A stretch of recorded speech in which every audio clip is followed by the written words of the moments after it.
예수님께서 이 세상에 오셔서 많은 고난을 받으시고 십자가에 못 박혀 죽으신 후에 사흘 만에 부활하실 것에 대해서는 구약 성경에도 보면 자세하게 예언이 되어 있습니다.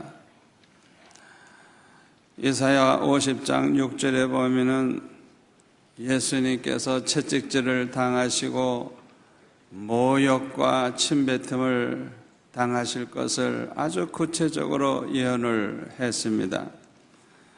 또 이사야 53장 12절에 보면은 예수님은 죄가 없으심에도 불구하고 두 강도 사이에 십자가에 못 박혀 죽으실 것을 예언을 했습니다.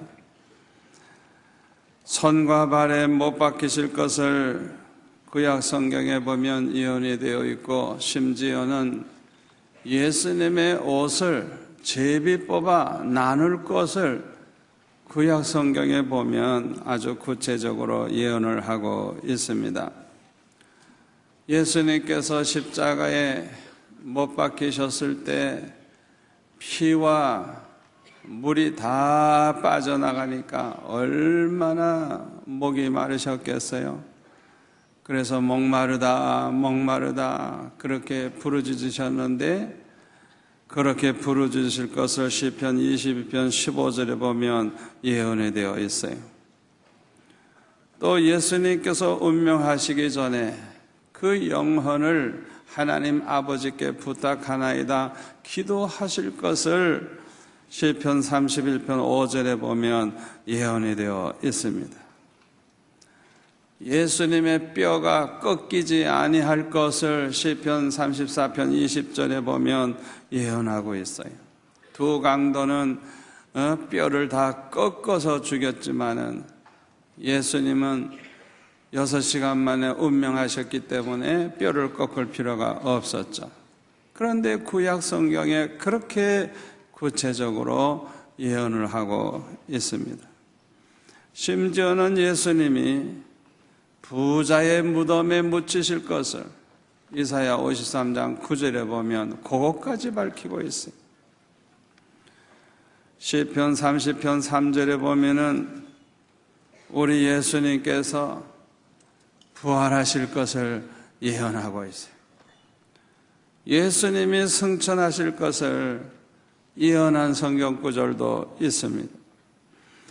이렇게 구약 성경에 보면 예수님에 대해서 구체적으로 예언을 하고 있는데 예언된 그대로 이루어졌습니다. 이 예언의 말씀대로 예수님은 고난을 당하시고 십자가에 못 박혀 죽으시고 다시 부활하셨기 때문에 고린도전서 15장 3절에 보면 사도 바울은 이렇게 기록하고 있습니다.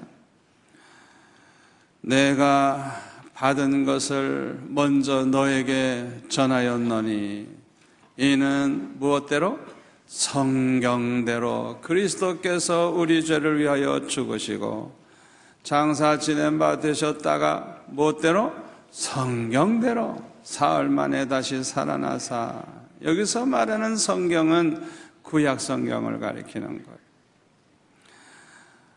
구약 성경에 예언된 그대로 오셨고 그대로 고난받으셨고 그대로 죽으셨고 그대로 부활하셨고 성경 말씀 그대로 이루어졌다는 것을 강조하고 있습니다. 그뿐만 아니라 예수님은 십자가의 고난을 받으시기 전에 제자들에게 미리 말씀해 주셨어요. 이제 앞으로 예루살렘에 올라가서 장로들과 제사장들과 서기관들에게 많은 고난을 받고 죽임을 당한 후에 제3일에 다시 살아나야 할 것을 말씀을 하셨어요. 그런데요, 마태복음 16장 21절, 17장 22절, 20장 19절 세 번이나 같은 내용이 나와요. 이 제자들이 그걸 믿으려고도 하지 않고 받으려고도 하지 않아서 그런지 모르지만은 예수님은 분명하게 3번이나 말씀을 미리미리 해 주셨어요. 그리고 예수님은 이 말씀 그대로 십자가에 못 박히시고 또한 사흘 만에 부활하셨습니다. 그런데 부활하신 예수님은요, 제일 먼저 그 부활하신 몸을 누구에게 보여주셨느냐 하면 막달라 마리아에게 보여주셨어요. 어떻게 생각하면 수제자인 베드로에게 먼저 나타나 주셔야 될 것 같은데 예수님은 그렇게 하지 아니하셨어요. 7 귀신 들렸던 여자, 어떤 학자는 창녀였다고 말을 할 정도로 그런 천한 여자지만은 그 막달라 마리아에게 제일 먼저 나타나 보여주셨어요. 어떻게 막달라 마리아가 부활하신 주님을 제일 먼저 만나는 이런 축복을 받을 수가 있었을까요? 그 이유를 마가복음 16장 1절에 보면 알 수가 있습니다. 안식일이 지남에 막달라 마리아와 야고보의 어머니 마리아와 또 살로메가 가서 예수께 바르기 위하여 향품을 사다 두었다가 안식구 첫날 매우 일찍이, 아무도 일어나지 않는 시간입니다. 매우 일찍이 해돋을 들 때에 그 무덤으로 가며 서로 말하되 누가 우리를 위하여 무덤 문에서 돌을 굴려주려 하더니 눈을 들어본 적 벌써 돌이 굴려져 있는데 그 돌이 심히 크더라. 그랬습니다. 막달라 마리아는 누구보다도 예수님을 사랑했고 예수님을 사모했고 예수님의 그 시신에 발라드리려고 그 수백 데나리온이나 되는 그 비싼 향품을 미리미리 준비해 가지고 아침 일찍이 아무도 일어나지 않는 그 시간에 그 무덤에 찾아간 것입니다. 이런 사람이 제일 먼저 부활하신 주님을 만나는 것이 당연한 줄로 믿습니다. 잠언 8장 17절에 보면 이런 말씀이 있어요. 우리 한번 같이 읽을까요? 나를 사랑하는 자들이 나의 사랑을 입으며 나를 간절히 찾는 자가 나를 만날 것이니라. 아멘. 누구보다도 주님을 사랑하는 사람은 주님의 사랑을 받을 것입니다. 누구보다도 주님을 간절히 찾는 그 사람을 우리 주님은 만나 주실 것입니다. 그래서 이 막달라 마리아가 제일 먼저 부활의 주님을 만나는 축복을 받은 것입니다. 그런데 마가복음 16장 11절에 보면 그들은 예수께서 살아나셨다는 것과 마리아에게 보이셨다는 것을 듣고도 믿지 아니하니라 그랬어요. 이 얼마나 답답한 노릇입니까? 분명히 예수님은 십자가 지시기 전에 3번 이상 그렇게 분명히 말씀해 주셨는데도 그 말씀대로 부활하셨는데도 안 믿는 거예요. 글쎄, 막달라 마리아가 부활하신 주님 만났다고 얘기해도 안 믿는 거예요. 특히 오늘 본문에 나오는 2 제자는 아예 실망을 하고 고향으로 내려가고 있었습니다. 이들은 예수님이 고대하던 그런 메시아로서 유대 나라의 왕이 되기를 바라고 있었습니다. 그래서 정치적인 문제, 경제적인 문제가 해결이 되고 옛날 다윗 왕 시대와 같은 그런 전성기가 회복되기를 기대하고 있었습니다. 그뿐만 아니라 예수님께서 왕이 되시면 제자인 자기네들도 한자리 하리라, 이런 세속적인 욕망을 가지고 있었을 것입니다. 그런데 그렇게 능력 많으신 예수님께서 죽은 자도 일어나라 하면 일어났습니다. 소경의 눈을 뜨게 해주셨습니다. 안진뱅이를 일어나게 해주셨습니다. 문둥한 자들을 고쳐주셨습니다. 오병이어로 5,000명을 먹이고도 12바구니 남게 해주셨습니다.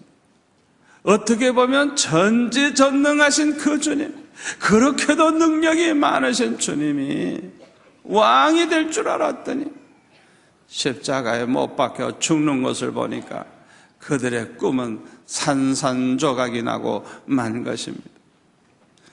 그러므로 너무나도 실망한 나머지 고향으로 내려가게 된 것입니다. 이들에게서 크게 잘못된 점을 찾아볼 수가 있습니다. 첫째로는 구약 성경에 그렇게도 많은 예언이 되어 있는데 그 말씀을 똑바로 모르고 있었거나 아니면 그것을 믿는 믿음이 없었다고 하는 그것이 참으로 잘못됐습니다. 두 번째로는 예수님께서 분명히 말씀하시기를 이제 예루살렘에 올라가면 많은 고난을 받고 죽임을 당하고 제3일에 살아난다고 3번 이상이나 그렇게 강조하셨는데도 그런데도 믿지를 않았다고 하는 것은 이건 얼마나 잘못된 일인지 몰라요. 베드로는 그 말을 들을 때 주여 그런 일이 있어서는 안 됩니다 하면서 십자가 지실 것을 말렸습니다마는 다른 제자들도 아마 같은 마음이었을 거예요. 예수님이 왕이 돼야지 왜 십자가에 못 박혀 죽느냐 이거예요. 자기네들의 기대가 무너지는 말이 아닙니까? 자기네들의 그 욕망이 다 이제 안개와 같이 사라지는 순간이 아닙니까? 그러니까 아예 받아들이려고도 하지 않으니까 들어도 들리질 않는 거예요.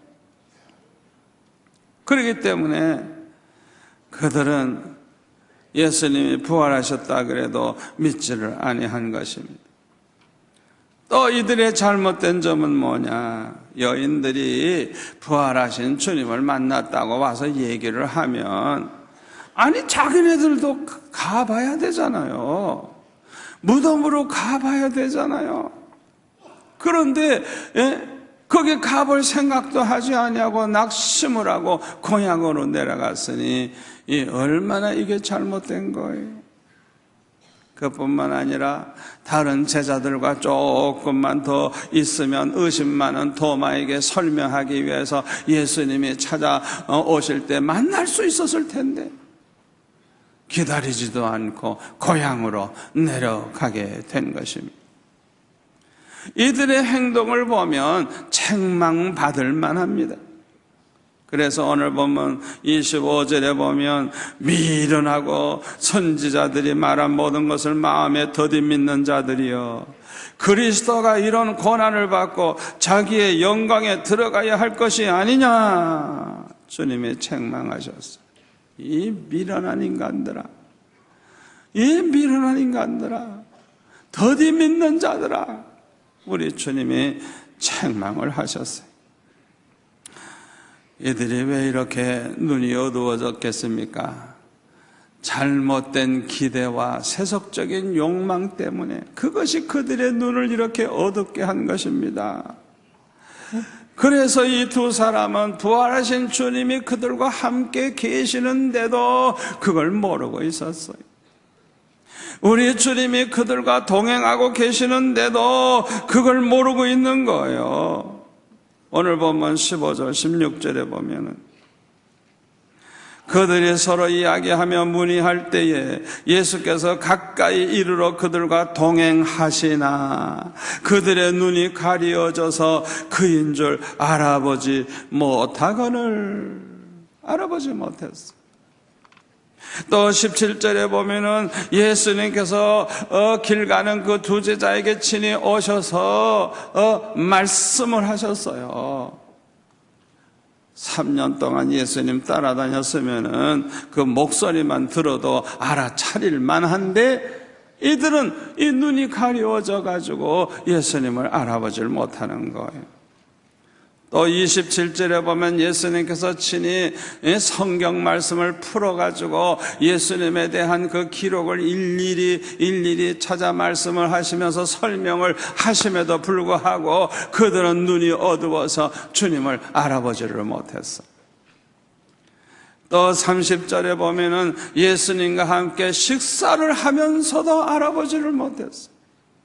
예수님께서 떡을 떼어 축사하시고 그들에게 나누어 주기 전까지는 알아보지를 못했어요.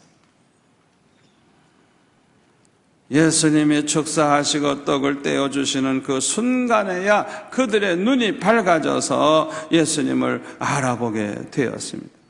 그래서 그들은 부활하신 주님을 만나는 이런 체험을 하게 된 것입니다. 우리 한번 따라서 할까요? 누구든지 부활하신 주님을 만나는 사람은 변화가 된다. 아멘. 여러분, 부활하신 주님을 만나시기를 축원합니다. 누구든지 주님을 만나면 변화가 일어나요. 고아의 아버지인 조지 물러는 16살 때 절도죄로 감옥에 간 일이 있었고요. 만 20살까지는요, 대학교 다니면서 얼마나 술을 많이 먹었는지, 이럴 땐 술 처먹었는데, 그렇게 얘기해야 되는 거예요. 그런데 점잖게 얘기합니다. 술을 많이 먹고, 여자 관계가 복잡하고, 노름을 하고, 아주 방탕하였다고 합니다. 그런데 예수님을 만나게 된 거예요. 예수님을 만난 다음에는 이 사람이 완전히 새 사람이 되고 얼마나 기도 생활 많이 하고 자기가 가지고 있던 13만 5천 불이라고 하는 큰 돈을 가난한 사람들을 위해 나누면서 좋은 일 다 하고 평생 고아들을 위해서 일생을 바치면서 얼마나 아름답게 살았는지 몰라요. 조지 물러가 죽을 때 남긴 물건들 다 합쳐봤자 1000불도 안 된다 그래.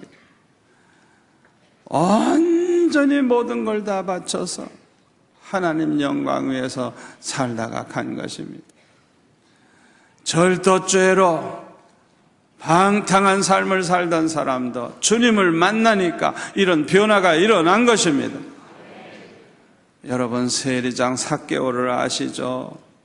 예수님 만나니까 그가 어떻게 변화가 됐어요? 놀라운 변화가 일어난 것을 우리는 알 수가 있습니다. 엠마오로 내려가던 이 두 제자도 예수님을 만난 후에는 다시 예루살렘으로 돌아가서 제자들에게 예수님 만난 이야기를 하고 주님의 부활을 증거하는 증인으로 살다가 순교를 하는 이런 영광의 사람이 되었습니다. 주님을 만나는 체험을 한 사람은 죽음을 두려워하지 않습니다.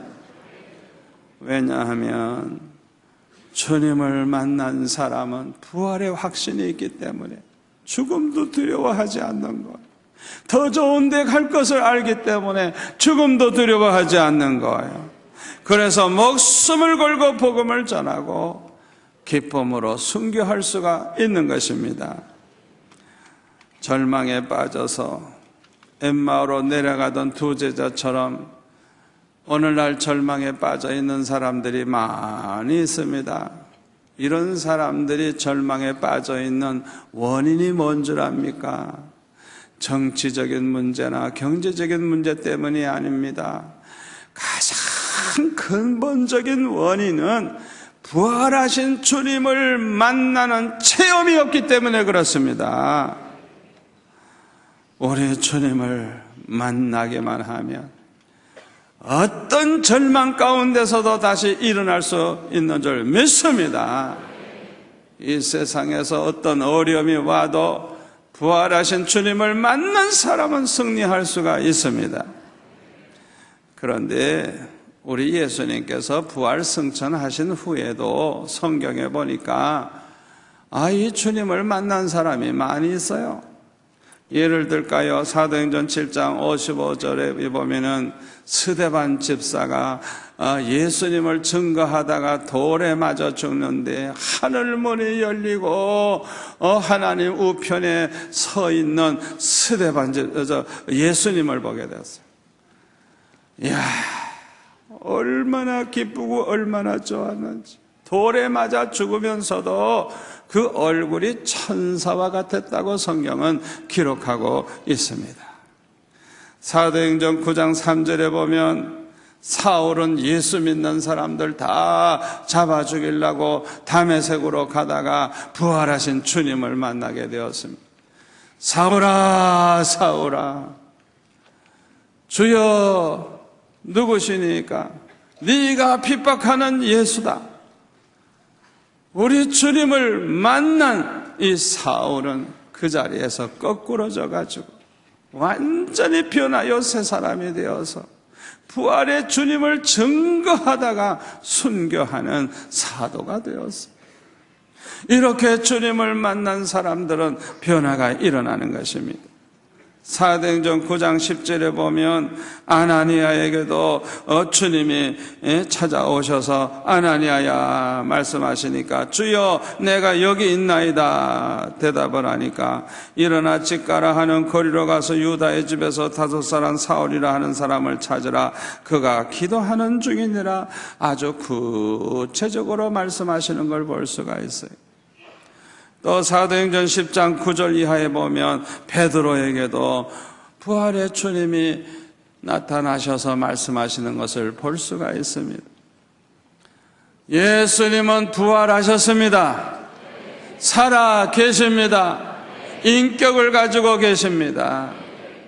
저와 여러분의 형편을 너무나도 잘 아십니다. 우리의 마음을 꿰뚫어 보고 계십니다. 우리가 어디가 아픈지, 어떤 고민이 있는지, 뭐가 문제인지, 무슨 소원이 있는지 우리 주님은 다 아십니다. 아멘. 그 주님을 만나는 체험을 하시기를 바랍니다. 저는 고등학교 2학년 때 금식기도 하다가 주님이 찾아오셔서 말씀하시는 그 체험을 한 이후에 저는 여러 번 주님을 만났습니다. 대학교 졸업을 하고 졸업식 한 날 교회 가서 엎드려 기도하면서 4년 동안 아르바이트 하느라고 고생을 하고 교회 일, 가정교사 일, 학교 공부 너무너무 바빠가지고 데이트도 한번 못하고 얼마나 재미없게 보내는지 아버지 왜 나는 대학 생활을 이렇게 해야 됩니까? 하면서 하소연하니까 우리 주님 말씀하시기를 내가 너를 이렇게 묶어놓지 아니하면 네가 목사가 될 것 같으냐 그러시더라고요. 여러분 생각해 보세요. 신앙생활 잘하지, 인류대학 다니지, 인물 잘났지 이런 사람 시간 많아 보세요. 내버려 두겠어요? 생각해 보세요. 그러다가 보면 목사 될 리가 없다고요. 목사 될 수가 없어요. 그러니까 주님이 저를 묶어 놓으셨대요. 딴척 못하도록, 한눈 못 파도록 그냥 완전히 그냥 저를 묶어 놓으셨대요. 제가 수영로 교회를 개척했을 때도 주님이 말씀해 주셨어요. 네가 이 교회를 세운 게 아니다. 내가 이 교회를 세웠느니라. 네가 잘나서 네가 설교를 잘해서 목회를 잘해서 부흥되는 게 아니다. 내가 내 양들을 모아주는 것이다. 여러분들을 주님이 모아주셨대요. 주님이 모아주셨대요. 제가 수영로 다리를 다 달라고 날마다 한 번씩 기도하면서 돌았는데 몇 년 동안을 돌았는데 어느 날 우리 주님께서 저에게 말씀을 해주셨어요. 새가 하늘 높이 올라가는 걸 보고 있는데 저 새를 봐라. 저 새를 위해서 내가 준비해 놓은 이 공간을 봐라. 얼마나 넓고 얼마나 크냐. 그러나 저 새가 날개치는 것만큼 올라가고 날개치는 것만큼 쓰지 않느냐. 내가 너를 위해서도 예비해 놓은 것이 이렇게 크고 넓으니라. 네가 감당만 할 수 있다면 얼마든지 주겠노라. 우리 주님이 그렇게 말씀을 해주셨어요. 저는 그냥 수영 로타리 그거면 족한 줄 알았는데 지금은 그거보다 10배 이상 하나님이 주셨어요. 앞으로도 더 주실 줄 믿습니다. 제가 감당만 할 수 있다고 하면 얼마든지 주실 줄 믿습니다. 우리 주님은 부활하신 분입니다. 살아계신 분입니다. 사랑하는 성도 여러분, 여러분 모두가 다 한 분도 빠짐없이 부활의 주님을 만나는 체험을 하시기를 바랍니다. 그래서 항상 주님을 모시고 마음의 천국을 이루고 하나님의 영광을 위해서 사시는 성도들이 되시기를 축원합니다.